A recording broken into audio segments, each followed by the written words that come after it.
carro. Já pensou em pedalando para o trabalho uma vez por semana? É um belo exercício.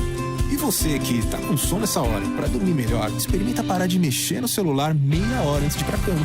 Mudando um hábito por vez, você muda a sua vida. Que tal começar já? Cuidar de você. Esse é o plano. Unimed.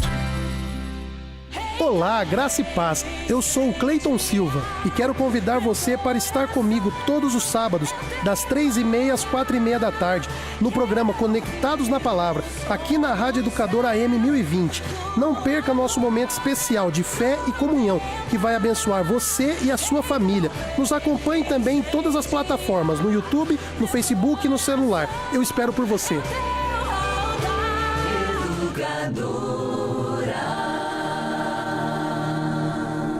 Esqueceu de pagar a conta de água? Tirar a segunda via da BRK Ambiental ficou ainda mais fácil. Basta enviar um SMS com a hashtag 2ViaBRK para o número 29029. Depois, responda com o número do seu CPF. E em alguns instantes, você receberá o código de barras por mensagem de texto. E pronto! Siga a BRK Ambiental nas redes sociais para saber mais informações. Na BRK Ambiental, sua conta de água está sempre na mão. E pronto! Segunda Limpa Tudo Savenhago. Toda segunda-feira é dia de muita economia em produtos de limpeza. Grandes ofertas em marcas consagradas. Segunda Limpa Tudo Savenhago. Confira! Detergente líquido Minuano 500ml 1,8. Amaciante concentrado fofo sachê 900ml 6,48. Limpador limpeza pesada Ajax Fresh 500ml 3,48. Detergente em pó IP Premium leve 1 kg, pague 900 gramas 4,98. Pagando com o nosso cartão 4,48. Segunda Limpa Tudo Savenhago. Produtos de limpeza com preços arrasadores. Aproveite! Educadora! Seu IPTU faz uma cidade melhor.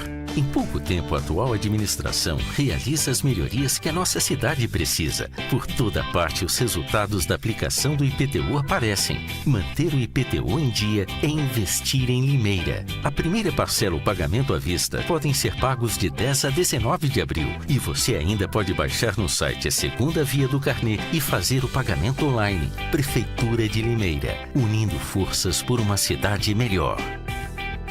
Café Kill é o mais gostoso, mais encorpado. Kill, o café de Limeira.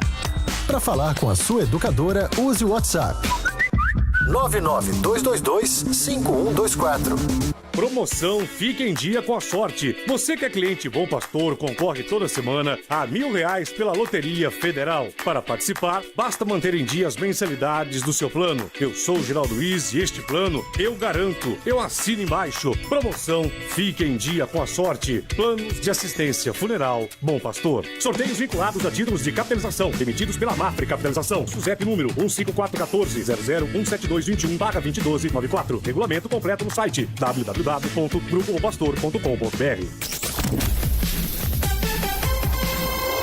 Muito mais que rádio. Educadora. Educadora. A voz do povo, Ivan Schutzer. A voz do povo é a voz de Deus. Chegou a hora da verdade. Muito obrigado, amigos meus. Tudo de bom, felicidade. São 11 horas e mais 53 minutinhos. 11h53. O Lemão Encanador já tem uma sugestão aqui que se o prefeito quiser largar o cargo, ele falou que já tem um que está de boca, ele só espera. Com certeza, Alemão, você não tenha dúvida. 11h53, eu vou colocar um ponto final aqui. Você pode dizer o nome? Não. Melhor não. Melhor não, deixa melhor quieto. Não. Mas tem um que já está de boca ali. Se o prefeito quiser largar o cargo, já tem um que está de boca. O problema é que vai ficar pior. É isso que eu falo, né? Ô, Caio Bortolano, antes de mais nada, deixa eu falar bom dia para você. Bom dia, Caio Bortolano. Bom dia, Ivan. Bom dia para todo mundo que nos ouve e vê. Ponto final no nosso A Voz do Povo para estabelecer eu coloco aqui com o Caio Bortolano. O problema é que vai ficar pior, né? Porque trocar por trocar, 6 por meia dúzia, aliás, ali no caso seria trocar 6 por 3. Nem por meia dúzia não seria. No caso de um impedimento, eu coloco isso hipoteticamente, do prefeito atual, quem assume a vaga dele, ou quem assumiria, né, a vaga dele, é o Júlio César, né? Que é o vice-prefeito. Sim. No impedimento. Não é do Júlio César que eu estou falando. Ô Tiago, eu mandei uma imagem para você aí no seu celular. Tem como você colocar no ar para nós, por favor? Estou falando aqui no ar já direto assim, já vamos conversando, já vamos despachar tudo, fazer o Quem despacho. sabe faz ao vivo, diria Faz o Faustão. Nós estamos combinando tudo o que será feito tudo ao vivo em cores. Mas, Ivan, eu sou contra qualquer discurso que peça, por exemplo, fora Mário, como pediram fora Radish. Eu acho que o Mário foi eleito e deve continuar o seu governo até o final.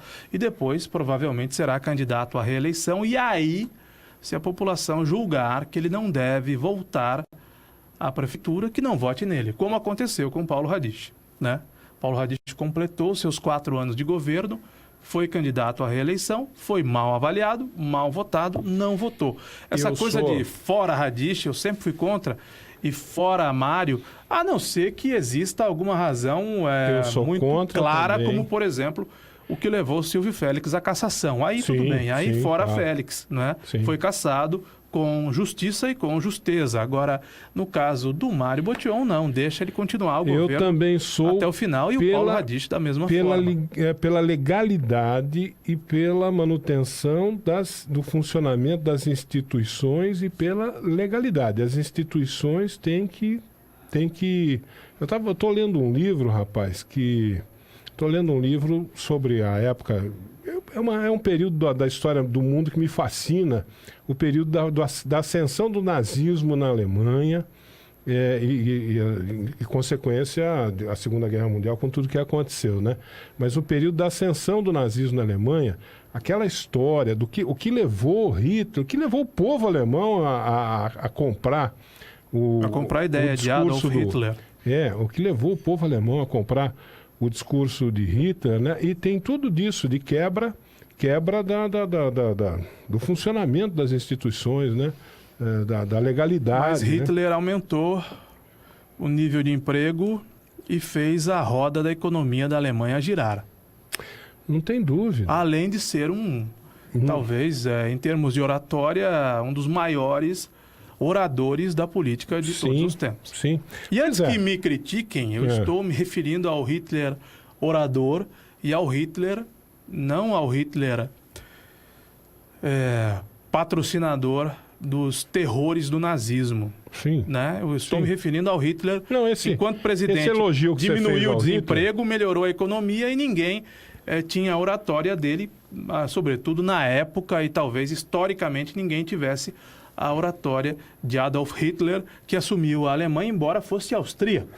Esse elogio que você fez ao Hitler, outros fizeram, como por exemplo Bertolt Brecht, que era um comunista, né? Reconhecido, tido e havido como comunista, escreveu vários artigos elogiando a política econômica do Hitler. Ele foi cobrado pelos comunistas, porque o Hitler perseguiu os comunistas de uma maneira sanguinária, né? Mandou matar comunistas, assassinatos e torturas, etc. e tal. E Bertolt Brecht foi cobrado por isso pelos comunistas. Falou, como que você elogia um cara que fez o que fez? Com o histórico do terror e das mortes e das mortes nas câmaras de gás. Fez elogios à política econômica do Hitler, realmente. Na Alemanha e na Polônia, as mortes aos judeus, foi terrível. Mas a quebra do processo democrático, das instituições, é sempre traumático, sempre provoca algum trauma. Por isso que eu falei aqui, quando da época do impeachment da Dilma, eu falei, olha... vocês estão procurando uma péssima maneira de resolver o problema de um governo ruim. Não havia condições para que a Dilma Rousseff continuasse presidenta da República. O mesmo você pode falar aqui. O mesmo você pode falar, então, para o Mário Botion. Fala a mesma coisa para ele. Não dá para não há condições. Me desculpe. Não? É a mesma coisa. Vamos interromper o processo democrático, então, porque o governo é ruim. Não dá para comparar aquele momento da Dilma Rousseff com esse momento do Mário Botion. É a mesma situação, guardadas as devidas proporções. Situações diferentes. É a mesma situação, guardadas as devidas proporções. Né? Guardadas, é a mesma coisa. Temos um governo ruim, um governo que gerou uma grande insatisfação popular. Não é a mesma situação? Guardadas as devidas proporções, é a mesma situação. Pô, vamos fazer um impeachment. Não é, me desculpe, eu acho que não é a mesma situação, mesmo consideradas e guardadas as devidas proporções. O Mário Botion tem 1 ano e 3 meses de governo. A Dilma Rousseff já vinha de um processo de desgaste de um primeiro governo de 4 anos e de quase 2 anos de um segundo. Eu acho que são situações diferentes. Percebam, a gente tem de explicar, dar opinião e explicar. É um processo traumático de toda maneira. E explicar a opinião é terrível, mas nós temos de dar opinião e explicar a opinião. Porque a opinião que você tenha deve ser fundamentada. Botion é mau prefeito. Ponto. Está fazendo um péssimo governo. Ele terminará o seu mandato tão mal quanto está agora? Não sei. Pode ser que o Mário Botion melhore a sua gestão? Pode ser, e eu acho até que nós devemos torcer para isso, para que ele deixe de ser o prefeito desastroso que é até agora e vire um bom prefeito. Mas isso não quer dizer que ele tenha de ser tirado do cargo, né? Ele tem de receber, já que recebeu os votos das pessoas, Ivan, ele tem de ainda poder usar o tempo que tem para tentar melhorar essa situação, né? Virar esse disco. Por enquanto vai muito mal. É muito mal avaliado, com razão. Mas isso não quer dizer que nós temos de tirá-lo de lá a fórceps, né? E nem que ele tenha de renunciar a um cargo. Calma, minha gente. Calma, minha gente. Não é por aí. Queria colocar uma imagem no ar aí para quem está conectado na internet para poder... Olha aí, já descobriram a causa do apagão ontem no Pacaembu. Descobriram a causa do apagão ontem no Pacaembu. E no YouTube. É uma imagem, percebe-se que o distintivo do Corinthians foi colocado e por sobre a camiseta é uma montagem e é um comentário de alguém como você que se diz tão... desprendido e tão sem preconceitos. É um comentário preconceituoso, né? Você começa a semana fazendo um comentário, causa do apagão no Pacaembu. Você começa a semana fazendo um comentário preconceituoso que inclusive me fez excluir do meu Facebook o seu amigo lá de Iracemápolis, o Zuim. Você excluiu o Zuim do WhatsApp porque ele mandou isso pra você? Tira essa imagem daí. Porque você não pode chamar a todos os corintianos, e nós somos 15% dos torcedores. Não, a todos não, só aquele ali. E nós somos só aquele ali que foi preso por furto de cabos. Dos torcedores de futebol desse país. O país tem 200 milhões de habitantes e 30 milhões de corintianos, então nós somos 15% dos torcedores de futebol desse país. O senhor não tem o direito de chamar-nos a todos de ladrões. Não. O senhor está nos chamando a todos de ladrões. O senhor está chamando e o que fizeram ontem com o peixe lá? E o que fizeram ontem no Pacaembu? Aquilo lá não foi um roubo? Aquilo lá não foi um roubo? O que fizeram ontem? Aquilo não houve pênalti. Não foi dentro da área. Você quer saber a minha opinião? Lá não garfaram o peixe. Você quer saber a minha opinião? Claro que eu quero. Para a minha opinião, foi fora da área. Meu Deus do céu. Tem a Rede Globo aí para ter imagem da Rede Globo? Nós não podemos usar as imagens da Rede Globo. Não podemos usar as imagens da Rede Globo. Mas eu serei razoável. Até o Fábio Carilli concorda. Teve 2 pênaltis ontem. Não teve 2 pênaltis. Teve um só, não. Teve 2. Os 2 em cima do Thiago lá. Teve aquele lance no final do jogo, milimétrico. Aqui, ó. Para mim, fora da área. Aí, não foi pênalti. Você está mostrando um post que é uma montagem. Não foi você está mostrando um post que é uma montagem. Agora, eu quero dizer o seguinte, sobre o jogo de ontem, um empate absolutamente justo. O primeiro tempo foi todo do Corinthians. O Corinthians podia ter virado o primeiro tempo com 3-0, mas o Corinthians não tem um atacante matador, tem o Romero. E o Santos tem um goleiro muito bom. Aí manda uma outra aqui, ó. Muito bom. Manda uma outra aqui, olha. Falta de energia no Pacaembu. Manda uma outra foto. Do Pelé, com um capacete de operário, né? Outra montagem. Né? Outra montagem. O Pelé com capacete de operário, com o símbolo do Santos Futebol Clube, Pelé mexendo na rede elétrica, lá com a chave de fenda, outra montagem. Que fizeram com o Pelé aqui.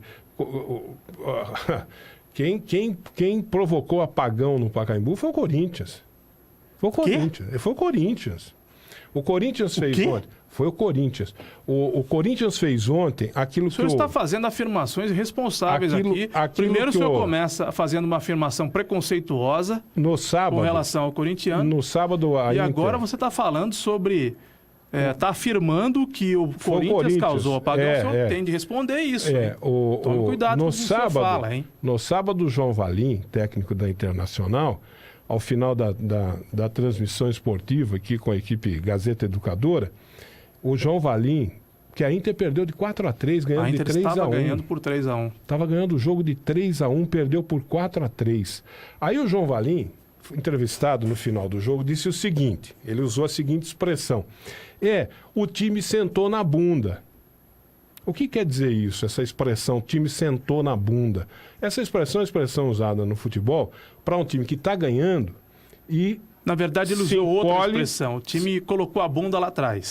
Né? Ou sentou na bunda. É a mesma coisa. Sentou na bunda, colocou a bunda lá atrás. É uma expressão que é utilizada no futebol para dizer o seguinte: o time conseguiu uma vantagem no placar e resolveu se manter na defesa, se colocar numa postura defensiva para só ficar explorando os contra-ataques, quem sabe aumentar o marcador. Mas é claro que isso proporciona que o adversário vem para cima. Ele tanto pode acontecer um contra-ataque, como ele pode tomar ferro, não é isso que aconteceu com a Internacional. O sábado foi isso, né? Sentou na bunda e o adversário foi para cima e a Inter acabou perdendo o jogo. O Corinthians fez a mesma coisa. O Corinthians sentou na bunda daquele 1-0 lá. Com todo respeito, Corinthians sentou na bunda. Diretoria da Inter, aos abnegados que mantêm de pé a Inter de Limeira, a comissão técnica, aos jogadores. O que aconteceu sábado foi uma vergonha, Ivan.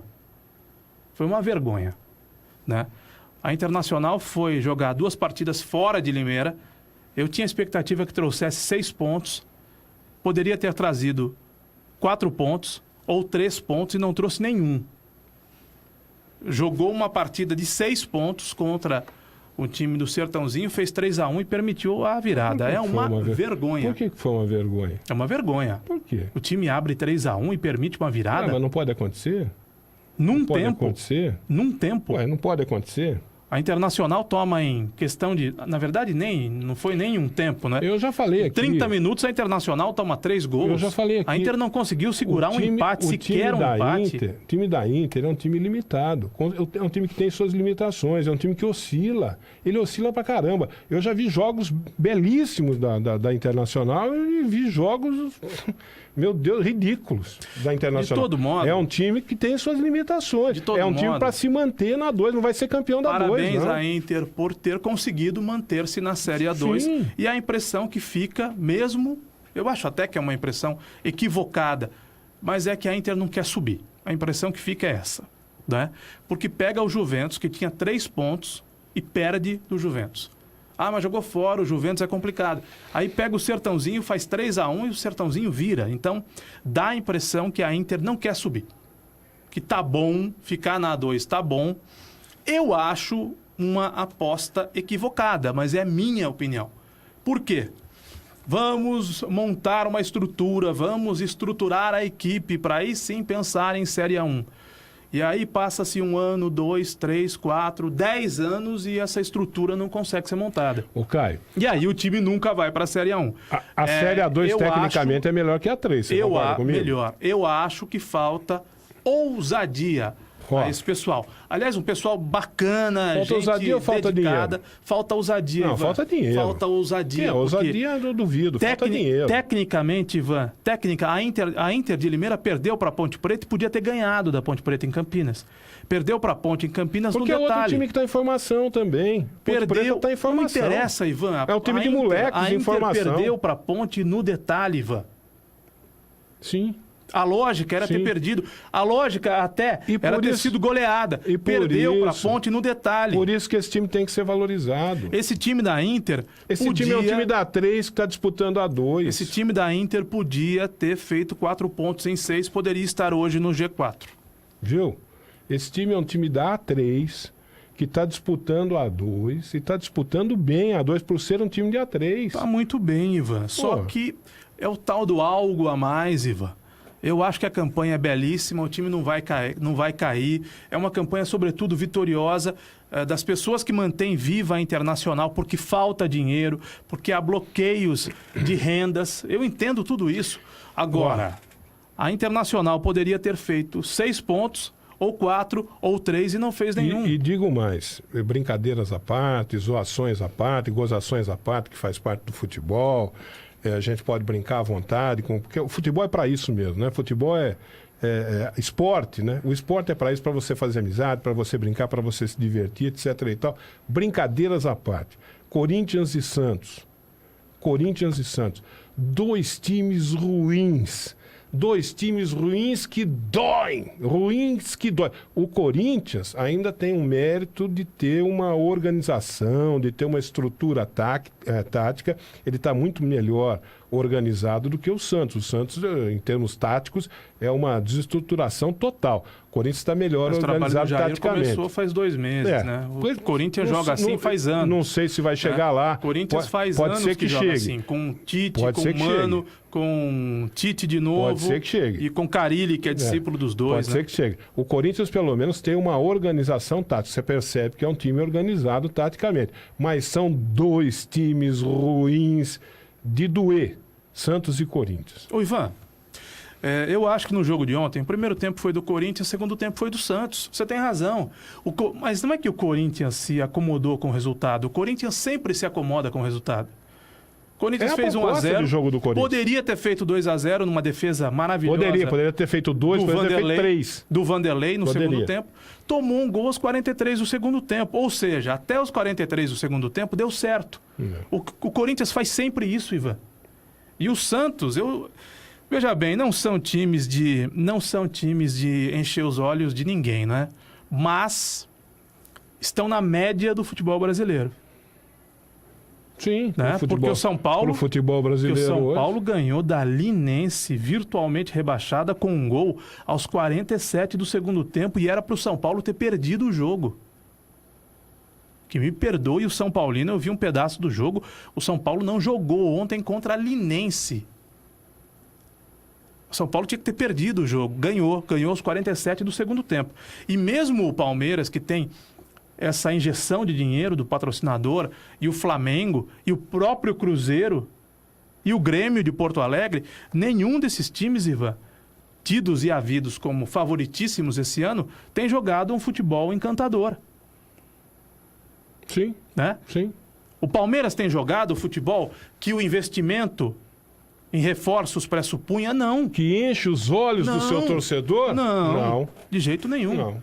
Palmeiras ganhou um jogo na Libertadores, tudo bem, Libertadores é diferente, mas o Palmeiras ganhou um jogo numa casualidade. O jogador de lá fez uma besteira, foi expulso, e o Palmeiras ganhou com facilidade.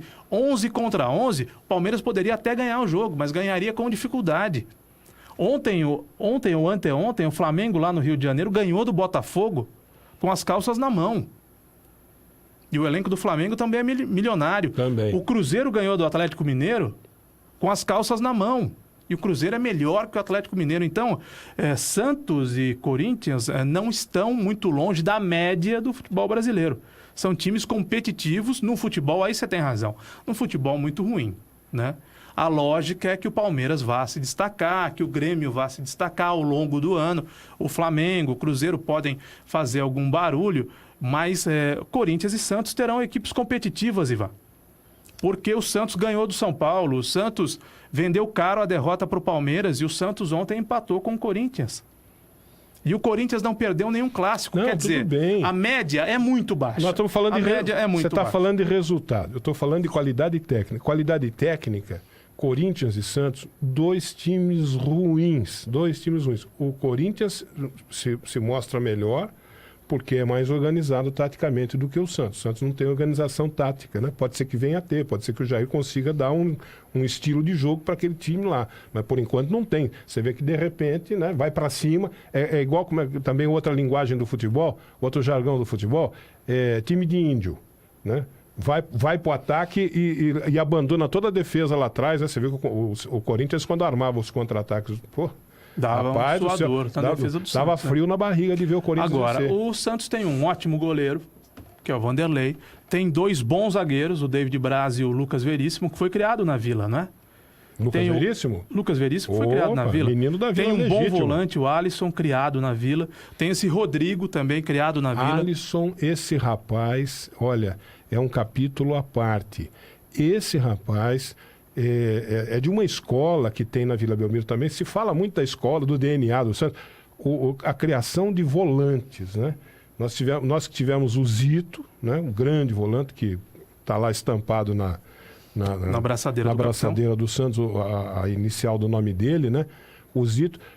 Esse que saiu agora, que o Santos vendeu, o Thiago Maia, um volante, para mim, volante de seleção brasileira. É que não teve muita oportunidade aqui no futebol brasileiro, mas volante de seleção brasileira. E agora esse Alisson. Rapaz, que raça! Alisson é bom jogador. Raça! É o típico jogador do Corinthians, né? E o Aquele Santos jogador tem raçudo. Bruno Henrique para voltar, tem Gabigol, que não jogou ontem. Então, acho que o Santos vai fazer uma temporada... É um time competitivo. Sim, não deixa de ser. Na minha opinião, não será... Oscilando, né? Como na minha opinião, não será o São Paulo. Pode fazer uma boa apresentação, como fazer uma péssima apresentação, como a que fez na Libertadores. O São Paulo vai fazer o torcedor sofrer o ano inteiro, né? Na minha opinião. Agora o Santos vem competitivo. O Corinthians vem competitivo. O Palmeiras está alguns degraus acima dos outros? Está, mas até agora não jogou nada. Então, futebol, né, Ivan? Futebol tem cada coisa. Agora, sobre o pênalti, eu quero repetir aqui. Todo mundo concorda que foi pênalti, né? Então, para que ninguém aqui foi pênalti, cara. Você não vai brigar com a imagem, né? Para que ninguém aqui me condene, eu de fato não vi pênalti, mas todo mundo, inclusive o Fábio Carilli, disse que foi, então. Dentro da área. Então eles estão certos. O árbitro deu pênalti. falta, o árbitro deu cartão amarelo e deu fora da área. Agora, quando você vê a imagem na televisão, não tem dúvida, foi dentro da área. Agora, Ivan, não dá para jogar no Pacaembu, né? Um estádio de 1940, só esse ano foi a 4ª ou 5ª vez que acabou a energia elétrica, começou a chover no Pacaembu, apagaram-se as luzes. É uma vergonha, né? É uma vergonha. Quando dizem que o Corinthians poderia ter ficado com o Pacaembu, bom, eu sou torcedor de arquibancada, não poderia ter ficado com o Pacaembu, não é? Mas poderia ter reformado o Pacaembu. Não ficaria igual às arenas de hoje. O Pacaembu tem problemas estruturais, tem problemas elétricos, tem problemas hidráulicos, tem problemas com as suas arquibancadas e os seus degraus apertados, com as cadeiras enferrujadas, não tem banheiros. Naquela época era diferente, Ivan. É um estádio de 1940 que foi usado para a Copa do Mundo de 1950, que tinha concha acústica que depois foi demolida e lá foi construído o Pacaembu, tobogã do Pacaembu. Então é simpático, é bem localizado, como é muito bem localizada também a Arena do Palmeiras, na Pompeia. Agora, em termos de estrutura para receber bem o torcedor, não há condições de receber o torcedor. Repito, não tem banheiros, não tem bares, não tem... É difícil evacuar o Pacaembu. Né? Como não é difícil evacuar o Itaquerão e nem é difícil evacuar a Allianz Arena, que são concepções muito modernas de arena. Então o Pacaembu só é bonito, é o estádio da municipalidade, é um estádio histórico, agora não tem a menor condição de receber nenhum jogo, quanto mais um jogo de 2 times grandes do futebol do Brasil, Santos e Corinthians. Muito bem. Ivan, posso dar 2 notícias desagradáveis? Rapaz, fazer o quê, né? Faz parte do processo, né? Na capa da edição de hoje do Estado de São Paulo, briga de torcedores deixa 1 morto e 4 feridos. Pois é. Não tem nada pior que isso. Nem a arbitragem brasileira é pior que isso. Uma briga entre torcedores de Santos e Corinthians em Itaquaquecetuba. O estádio do Corinthians fica em Itaquera. Em Itaquaquecetuba, que é longe pra caramba do Pacaembu, onde foi o jogo. Antes da partida entre os times... Itaquaquecetuba é grande São Paulo, né? Deixou 1 morto, 4 feridos e 21 detidos. 1 morto, 4 feridos, 21 detidos. O jogo do Cruzeiro com o Atlético Mineiro, eu não sei se lá em Minas Gerais tem essa história da torcida única também, mas teve um torcedor do Cruzeiro que foi espancado por torcedores do Atlético Mineiro. Então, isso não pode acontecer. Isso não pode acontecer. Isso aí é uma coisa que nos dá uma reflexão, né? Aqui no estado de São Paulo começaram com essa onda, eu não concordo com essa onda de torcida única. Por exemplo, ontem no Pacaembu só tinha torcedor do Santos. Por quê? Porque, pelo medo da violência, do encontro e do confronto de torcidas adversárias no mesmo palco. Eles brigam no metrô, eles brigam longe do estádio, é uma coisa terrível. Você sabe o que aconteceu aí, esse negócio que esse corintiano morreu? Você sabe por quê?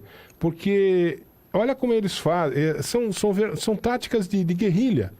Os corintianos sabiam que os santistas estavam se deslocando para o Pacaembu.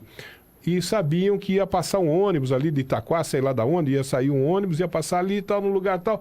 Então vamos atacar aquele ônibus lá, vamos armar uma emboscada para aquele ônibus, vamos atacar aquele ônibus. Você sabe que as torcidas organizadas, Caio Bortolém, amigos que estão acompanhando esse colóquio, as torcidas organizadas dos grandes clubes, você sabe que eles andam com escolta armada deles mesmos? Quando eles saem em comboio, 3, 4, 5, 6 ônibus para ir para um determinado estádio, para ver o seu time jogar, eles têm escolta armada feita por eles mesmos. Vão carros acompanhando o comboio na frente e atrás com gente armada, com fuzil, com revólver, com pistola, com o que for, porque sabe que em determinado momento, em algum ponto, podem ser atacados. Chegou a esse nível da coisa. É esse nível que nós estamos vivendo. Não dá para fazer campanha para que as famílias vão aos estádios com esse tipo de acontecimento, né? Como é que eu vou levar minha esposa para o estádio, você vai levar a sua ou seus filhos, se no estádio de futebol? Como é que você vai levar a sua mãe ao estádio, ou a sua avó ao estádio, ou o seu avô ao estádio, ou o seu pai ao estádio, ou o seu filho pequeno ao estádio, se coisas assim ainda acontecem? Quer dizer, 37 mil santistas, não houve briga no entorno do estádio, mas brigaram em Itaquá. Se eles se encontrarem, e mataram um torcedor, feriram mais 4 e 21 foram presos. Viu? Se eles se encontrarem no metrô, eles se matam. Se eles se encontrarem nos trens do subúrbio, eles se matam. Não são torcidas, são gangues. Não são torcidas, são gangues. Que marcam briga no metrô, que marcam briga pelo Facebook. Pelo Facebook. E é impressionante, rapaz, é impressionante. Eles vão em comboios e armados, quando a gente com escolta armada. Sabe que essa decisão do Ministério Público, eu nem sou totalmente contrário a ela, né? Porque eu acho que ela... eu não vejo sentido, não acabou com a violência. Ivan, eu não acho que se acabasse com a violência, eu aplaudi. Eu não acho que ela torna as coisas desiguais. Até porque o Corinthians jogou contra o Palmeiras, só tinha torcida do Corinthians. O Palmeiras jogou contra o Santos, só tinha torcida do Palmeiras. O Corinthians jogou contra o Santos, só tinha torcida do Santos. Essa semana, São Paulo e Palmeiras jogam, é isso, né? Onde vai ser? No estádio do Palmeiras ou no... Não sei. No Morumbi. Onde for esse jogo de São Paulo e Palmeiras, terá uma torcida só. E não haverá um tratamento, digamos, desigual a uma dessas equipes. Joga uma partida só com a torcida do São Paulo, joga outra só com a torcida do Palmeiras. Eu acho isso num campeonato brasileiro, por exemplo. E isso também envolve outras equipes. Tratamento desigual teve a Ponte Preta. A torcida da Ponte Preta tinha de ser tirada do estádio. A torcida da Ponte Preta é que tinha que ser tirada do estádio. E não mantida só ela no estádio, né? Como aconteceu. A torcida da Ponte... o comportamento da torcida da Ponte garantiu à Ponte um gancho e esse gancho nunca se aplica. Então o Santos veio jogar com a Ponte aqui em Campinas, só tinha a torcida da Ponte. Contrário, a torcida da Ponte tinha de ser tirada do estádio e não deixada sozinha no estádio. Porque o jogo do rebaixamento da Ponte era Ponte e Vitória, e se tivesse torcida do Vitória tinha meia dúzia. Então, diferentemente do que acontece, a torcida da Ponte tinha de ser tirada do estádio e não mantida lá. E não aconteceu com a Ponte Preta. Agora, ontem, normal, jogou no Pacaembu, era mando do Santos. Acho uma medida muito inteligente da diretoria do Santos, porque se o jogo fosse na Vila, o público ia ser de 15 mil pessoas, né? Jogou no Pacaembu para 37 mil pessoas. Nem 15 mil tá dando lá. E aí, com 37 mil pessoas, o Santos fez uma receita muito maior do que faria caso tivesse jogado em seus domínios na Vila Belmiro, porque Santos é uma cidade muito menor do que São Paulo e porque, mesmo em Santos, né, proporcionalmente e numericamente, há menos torcedores do Santos do que em São Paulo, né? Na cidade de Santos, há menos torcedores do Santos do que do São Paulo, do que em São Paulo, capital. Né? Em Santos, na Baixada, tem muito São Paulino, muito palmeirense e muito corintiano. Em São Paulo, capital, na capital, com os milhões de habitantes, certamente há um contingente muito maior de torcedores do Santos. Agora, quando é que vai acabar a violência? Efetivamente vai acabar a violência. Né? O Ministério Público tem de tirar uma torcida do estádio, ele deixa essa torcida sozinha lá. Né? A Ponte Preta é um paliativo. É uma vergonha. Então, se a Ponte Preta for para a final do Campeonato Paulista, ela vai jogar uma partida na casa dela, só com a torcida dela. E a torcida da Ponte não poderia estar lá porque faz bagunça, faz arruaça, quebradeira. Né? Isso não pode. Agora, a torcida única, honestamente, eu não vejo problema, não. Eu só vejo uma maneira de acabar com isso, é punir os clubes. Como se fez certa vez lá na Europa, né? Punir exemplo, como? Tirando pontos, rebaixando, é isso? Na Europa se tomou uma atitude que a gente pode considerar radical, né? Com aquela coisa dos hooligans. O que é que se fez? Proibiu-se a Inglaterra de disputar torneios internacionais. Não, vocês não vão disputar torneio internacional, não. Vocês vão jogar aí dentro de casa. Acabou. Quer dizer, acabou. Tem violência? Tem violência. Episódios de violência. Há episódios de violência. Mas aquela violência estúpida, que não parava, né? Que não tinha fim, aquilo lá deu-se um jeito, né? Punindo os clubes. Os clubes ingleses foram proibidos de disputar campeonatos continentais, só na Inglaterra. Não podiam mais disputar a Copa, como é que é, a Liga dos Campeões. E assim acabou a violência. Repito, acabou não. Corrigindo. Não acabou, né? Mas ficaram restritos a episódios. E toda vez que há esses episódios, os clubes são punidos de alguma maneira, Caio. Eu não vejo outra maneira aqui no Brasil. Ivan, outra notícia ruim, aquele garoto de Cordeirópolis teve morte cerebral decretada, né? Estava dependendo de um laudo, né? E nós estamos acompanhando o caso, nós já demos a notícia na semana passada. Quem está nos vendo nesse momento pelo Facebook ou pelo YouTube vê as imagens do acidente. Esse responsável de 18 anos, que já tinha passagens pela polícia, atingiu com seu carro em alta velocidade, ele fugia de um comando da polícia, um outro carro, e esse acidente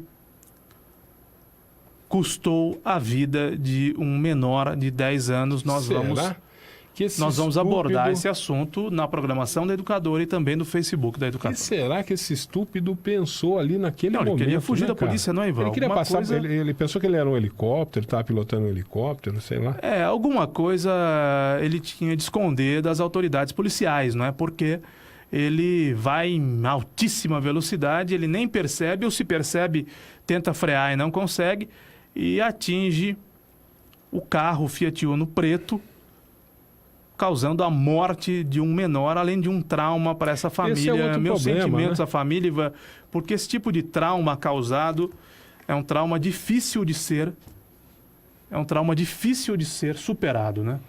Esse é outro problema do nosso Brasil, né? Eu falava agora há pouco, o avô, né, dava uma entrevista lá pro Fedato, e o avô terminava a entrevista perguntando até quando vai isso, né? Eu estava dizendo aqui que eu já ouvi inúmeras pessoas que perderam entes queridos em acidentes de trânsito aqui no país fazerem a mesma pergunta que esse senhor fez. Até quando vai isso? Até quando vai isso? Até quando essa estupidez, essa violência no trânsito, essas mortes, né, no trânsito? Até quando vai?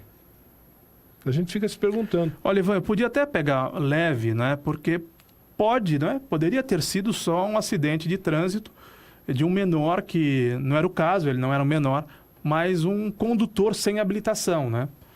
Um jovem de 18 ou 19 anos pega o carro, vai dar um rolê, né? Vai dar uma volta, vê a polícia e aí se desespera, quer fugir da polícia. Mas parece que o que houve não foi isso. Parece que esse rapaz já tinha... esse rapaz já tinha passagem pela polícia. Então, me perdoe, um marginalzinho desse, irresponsável, né? Irresponsável, numa atitude criminosa, fugindo da polícia, lamentavelmente, mata um menor de 10 anos numa cidade absolutamente pacata, Ivan, de trânsito tranquilo. Você percebe as imagens, a mãe sai de mão dada com o filho, a mãe, coitada da mãe, deve ter levado um tremendo susto quando uma senhora passa pelo supermercado, a mãe e o filho pequeno vão saindo, vão caminhando pela calçada, né? Você percebe que os carros saem bem lentamente e que tem um Ford Fiesta que fica parado e deu uma sorte danada esse motorista, né? Esse condutor do Ford Fiesta, porque ele poderia ter saído no momento em que o carro preto passa em altíssima velocidade e bate na traseira do outro. Olha só, o cidadão põe o carro para fora, já na rua, né? Para fora do estacionamento, quando passa o Fiat Uno, e o carro que vem atrás praticamente passa por cima do Fiat Uno, né? Causando a morte semana passada li uma criança. Li uma notícia. Eu não acredito que penas duras, penas mais severas, maior rigor na legislação leve as pessoas a deixar de cometer crime. Eu não sou dessas pessoas que acreditam nisso, mas em todo caso... O que você defende? Que se deva passar a mão na cabeça do criminoso? Claro que não. Eu só estou dizendo que eu não acredito que penas mais severas, mais rigorosas, provoquem uma sensação nas pessoas, faça as pessoas ficarem boazinhas. Responsáveis. Não acredito que pena severa faça alguém ficar bonzinho, não. Muito pelo contrário. Mas, enfim, na Alemanha, semana passada, li essa notícia semana passada, pela primeira vez na Alemanha, um sujeito foi preso, tomou prisão perpétua por causa de uma morte que ele provocou num acidente de trânsito. Ele estava disputando um racha, cidadão lá com um carrão, lá uma BMW, sei lá o que. Volta as imagens, por favor. Estava disputando Wesley, um racha. por favor, voltem com as imagens. E acertou um jipe de um senhor, um aposentado de 68 anos, e o aposentado morreu. Ele foi condenado à prisão perpétua. Foi o primeiro caso na Alemanha. Não sei se isso... Eu não acredito. Eu não acho que essas coisas resolvam. Ivan, quero agradecer de novo ao meu querido amigo Éder Vinícius, lá de Catanduva, ou de São José do Rio Preto, cada hora ele está em um lugar, que diz o seguinte, uma informação oficial, né? O Brasil registra cerca de 47 mil mortes no trânsito por ano. 400 mil pessoas ficam com algum tipo de sequela. O custo dessa epidemia, podemos chamá-la assim, ao país é de 56 bilhões de reais, segundo levantamento do Observatório Nacional de Segurança Viária. Com esse dinheiro, seria possível construir 28 mil escolas ou 1.800 hospitais, é matéria do UOL. Obrigado ao meu colega jornalista e querido amigo Éder pela informação. São números piores do que de uma guerra. Sim. E aí, Ivan, tem uma observação da Valquíria Zampieri que diz o seguinte, eu não sei se ela perdeu o filho ou não, eu espero que ela não tenha perdido nenhum ente tão próximo assim, muito menos um filho, mas só quem perde um filho sabe o tamanho da dor. Claro. Ainda mais por conta de um vagabundo como esse. Eu concordo plenamente. É um trauma que não tem cura para esse avô, para a mãe, para o pai. Sabe por quê, Ivan? Porque uma família estava num Fiat Uno devagar. O pai seguramente estava de cinto de segurança, a mãe estava de cinto de segurança, os filhos com cinto de segurança, com esse Fiat Uno que passa devagar, respeitando as leis de trânsito. A imagem é muito clara, não é? O Fiat Uno passa e é abalroado por um outro veículo pequeno, um carro leve também, que veio numa velocidade impressionante. As imagens vão mostrar novamente. Se você perceber, na batida... Olha o Fiat Uno, devagarzinho, Ivan. Se você perceber na batida, farol ligado, motorista responsável. E aí o bandido faz o que fez. A pancada é tão forte que as rodas traseiras do carro que bate no Fiat Uno levantam, sai do chão. Ele quase capota o carro, sai do chão. Quase capota o carro. Você imagina a velocidade que esse cara estava. De novo dá para ver, o Fiat Uno devagarzinho, as rodas saem do chão, com os faróis acesos. A noite começava, na verdade já era noite, não é? Pelo relógio do supermercado, da câmera de segurança, 19h53, eu não sei se o relógio já estava no novo horário, ou se estava ainda no horário de verão. Agora, de qualquer maneira, a noite estava caindo, o carro passa devagar, uma família dentro do carro, e aí o outro carro vem, você tem toda a razão, né? Ele quase capota, ou ele capota, não é, Ivan? As rodas Ele traseiras capota. levantam. Com a pancada que ele dá, é um negócio impressionante. Bom, e além da tragédia em si, o fato de ser decretada a morte cerebral é um estágio, né? Eu vou lembrar do Ayrton Senna. O Ayrton Senna sofreu um acidente em Imola, na Itália, no dia 1º de maio de 1994. Pouco tempo depois foi decretada a morte cerebral do Ayrton Senna. A família pode optar, né, Ivan? Pode optar por manter o ente ainda vivo. Ele vai ficar vivo por algum período, eu não sei por quanto tempo. Ou a família pode... Vivo em termos, né? Ele seguirá vegetando, né? Mas ele pode ser um doador, eventualmente, de órgãos, né? Eu não sei se nesse caso, não sei quais foram e quantos foram os ferimentos desse menino, mas com a morte cerebral decretada, não tem mais o que fazer. Por falar não há nada mais. Por falar em Ayrton o que fazer. Senna, também ninguém punido, né? E passados quase 25 anos, Ninguém dificilmente punido, né? alguém será punido, porque a Fórmula 1, Ivan, a Fórmula 1 tem uma regra: ninguém morre no autódromo. Ninguém morre na Fórmula 1 numa corrida ou num treino. Você vai dizer, não, Caio, você está falando uma bobagem. Como ninguém morre no autódromo?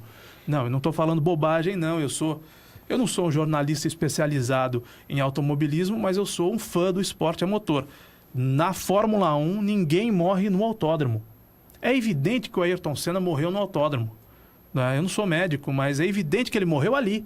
Ele morreu no momento do choque. Mas oficialmente ele morreu no Hospital Maggiore de Bolonha. Tanto é que a corrida continuou.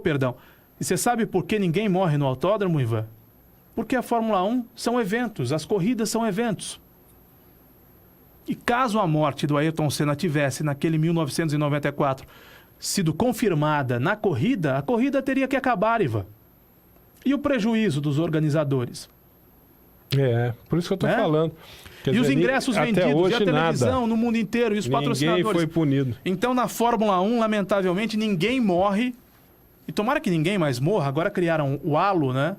Ou halo, ou ralo, que é aquela proteção para a cabeça dos pilotos. Tomara que ninguém, de fato, morra nunca mais na Fórmula 1, que matava a uma proporção de 3 ou 4 pilotos por ano, nos anos 70, por exemplo.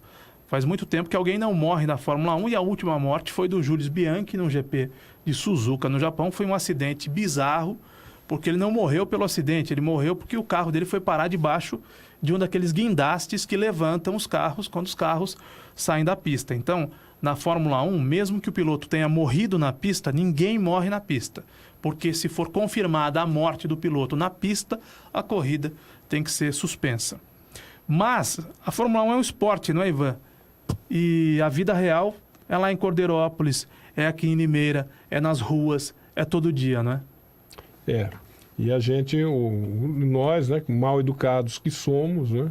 Mal educados que somos, a gente leva essa nossa má educação para trás do volante, ou para frente do volante, né?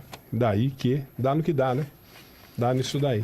Uma última nota, Ivan, que também não é alvissareira, também está na primeira página de hoje do Estado de São Paulo. Apenas 2% dos alunos pobres tiram notas boas. Estudo da Organização para a Cooperação e Desenvolvimento Econômico mostra que só 2,1% dos alunos brasileiros pobres de 15 anos têm bom desempenho escolar. Entre países membros desta organização, a média é de 25,2%. Dos 71 países pesquisados, o Brasil ficou em 62º lugar, portanto, quase em último. Ou bem perto do último lugar. Isso é triste. É para isso que nós estamos aqui e fazemos jornalismo diário, jornalismo de serviço. É por isso que eu vou lembrar novamente a reclamação do meu amigo Paulo Eblin na semana passada sobre as críticas que nós fazemos aos governos, em especial ao governo municipal, porque afinal de contas o Mário Botion é o prefeito de plantão, como diria um outro amigo meu, ele usa essa expressão, o prefeito de plantão. Mas houve aquela reclamação do Paulo Eblin. Parem de falar mal do prefeito, tá chato falar mal do prefeito. A gente fala mal do prefeito exatamente por isso.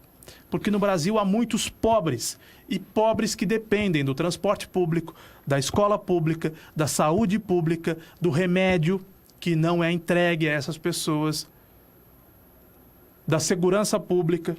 É só para isso que nós tanto criticamos e cobramos os poderes, o prefeito de plantão, o governador de plantão, o presidente de plantão. É para não ter mais que ler notícias assim, Ivan. Só 2% dos alunos pobres brasileiros de 15 anos têm bom desempenho escolar. Sabe o que vai acontecer no futuro com esses jovens pobres? Vão virar os neném da vida. Vão continuar pobres e talvez nem empregados. Vão migrar para o crime, vão ter um fim de vida, lamentavelmente, diferente do que poderiam ter. Cheios de esperança na juventude, não vão chegar a lugar nenhum. Porque comem mal, porque a escola é ruim, porque não têm acesso à educação que deveriam ter, porque não têm acesso a nada nesse país, né, Ivan? Sim. Num país, São Paulo, capital, uma das maiores cidades do mundo, tem esgoto a céu aberto. De onde vêm essas crianças? Onde moram? O que comem? Que escola frequentam? E como é que podem absorver um ensinamento se nem comeram? Vão parar no exército do tráfico.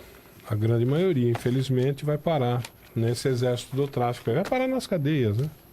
Ou no cemitério, que é o fim de quem se envolve com o tráfico de drogas, né? Triste, mas são os dramas do nosso Brasilzão de Deus. Um país inculto e belo, assim como a língua. Um abraço, Caio. Um abraço, Ivan. Uma boa semana. Todos. Até amanhã. Até amanhã. Boa tarde, Educadora.